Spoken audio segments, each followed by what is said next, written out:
and welcome to Wedding Secrets with me, Claire. Thank you for joining us on another one of our wonderful videos. Now, I've tried to dress in theme for this video because we're going to be talking about flower girls. I'm so excited to be discussing this. I remember the first time I was a flower girl for Auntie Debbie's wedding back in 1996. And you know what? I still remember it now.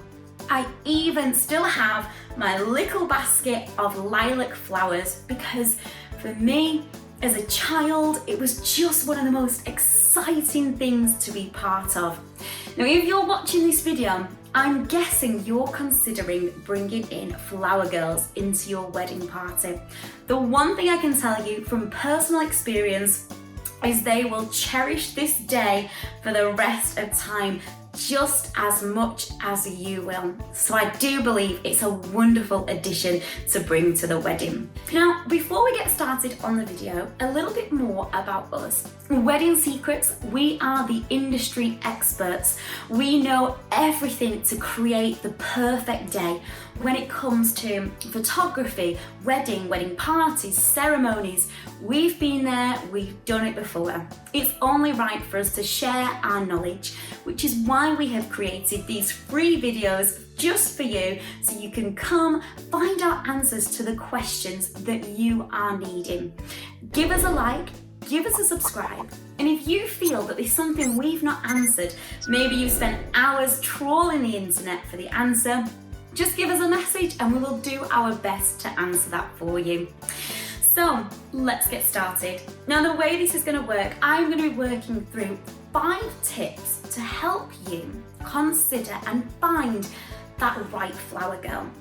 Now, we do have other videos as well on our YouTube page which talks about the history of flower girls, how they have come into our wedding parties dating way back to the Victorian era, so do make sure you watch those as well. So here we go. 5 tips in helping you choose the right flower girl.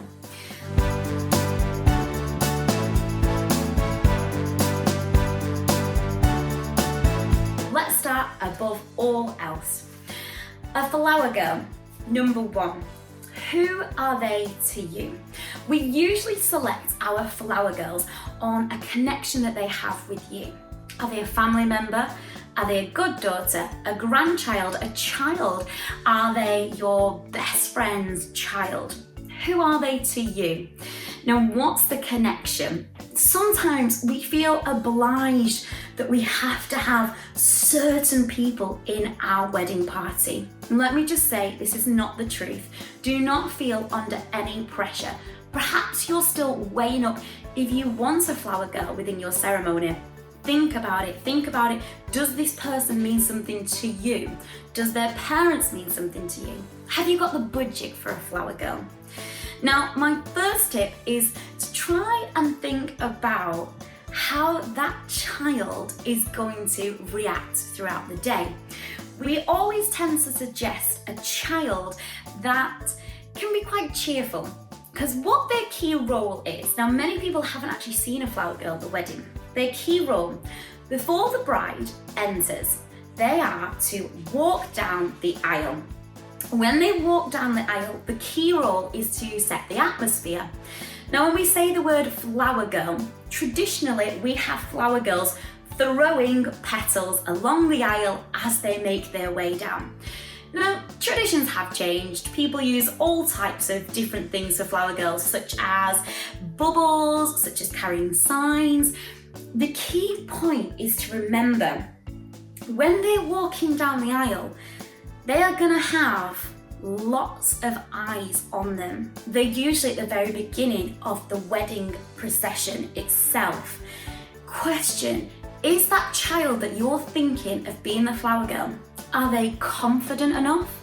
Are they comfortable enough?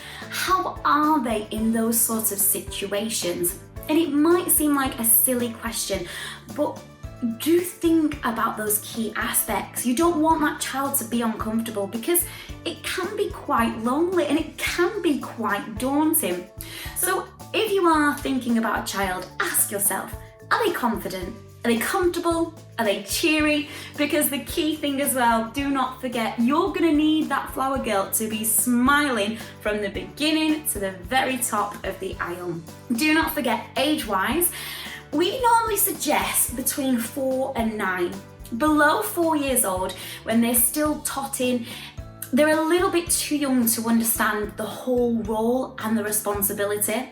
Then over 9 years old, they're borderline in that slightly older age, so perhaps more of a bridesmaid role for the over 9s. Now, number 2, this is a really good one. Have they got experience?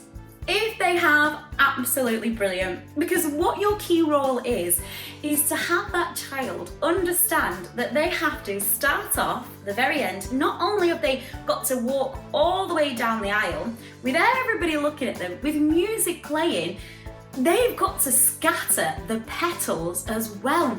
So there's actually a lot for a child to remember here. If they have already got experience, absolutely brilliant. You've already got that. They understand what the role is, and they're a key part to your day. Throughout the day, the flower girls aren't just there for your ceremony. They're going to be needed for the pictures. They might be needed again to stand with you at the altar. Many brides do opt for having the flower girls then sit down, but again, it's just different options. It completely depends on the child that you are selecting. Number 3, this is a good one. Choose a company. If you are gonna have a flower girl, I suggest, not only if your budget and your group, your circle allows it, have 2 flower girls. They've got that support, and there is nothing more gorgeous than seeing 2 best friends hand in hand walking down the aisle and having fun, seeing them giggling, seeing them smiling, which is exactly what you want from a flower girl. Right, number 4, make them feel important. Now this is really, really big. When we talk about selecting your bridal party, firstly, it's a huge honour. I was asked last week to be my sister's bridesmaid, and it's a massive honour. It's a big part, because remember, this is your big day. This is your wedding, and everybody who has been asked to come and get involved, it's a big deal. It's an important day. They will remember it for the rest of time. So do, when you ask them, be creative. And my sister bought me she had made a beautiful box, and as I opened it, it had biscuits, and they said, "Will you be my bridesmaid?" And it was just a really nice touch, and I felt really flattered. So do, because to be a part, to be honoured to be part of your big day is huge, absolutely huge. And I promise you, that child's parents, that moment when they walk down the aisle, it's just going to be incredible. Right, last but not least, time. Time in your schedule and time in their schedule. This is the biggest day of your life. For many children, this is going to be one of the biggest days of their life so far. They have got a big responsibility. They're part of your bridal party. They're there for you on your big day. Spend some time with them. This is key, not just for wedding dress fittings and bridesmaid and flower girl fittings. Spend some time with them. If they're important enough to be in your wedding party, that child must have a key part in your life.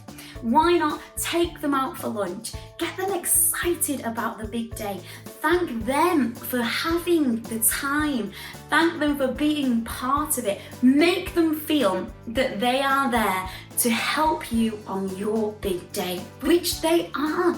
We look back to Victorian traditions when we see those original flower girls. They were there for entertaining the guests, and that's what their role is, to not only scatter the petals, but to entertain the guests. So again, make them feel special, give them time, not just on the wedding day, on the build up to the wedding day. This is a big role and responsibility for them. And remember, you're going to be nervous walking down the aisle, and so are they. So be there, support them, take care of them, and thank them. So that is it for our top tips on choosing your flower girl. We've got many more videos about flower girls and bridesmaids. Go and have a little look at them. Do not forget to subscribe and to like our videos, and we'll see you on our next one.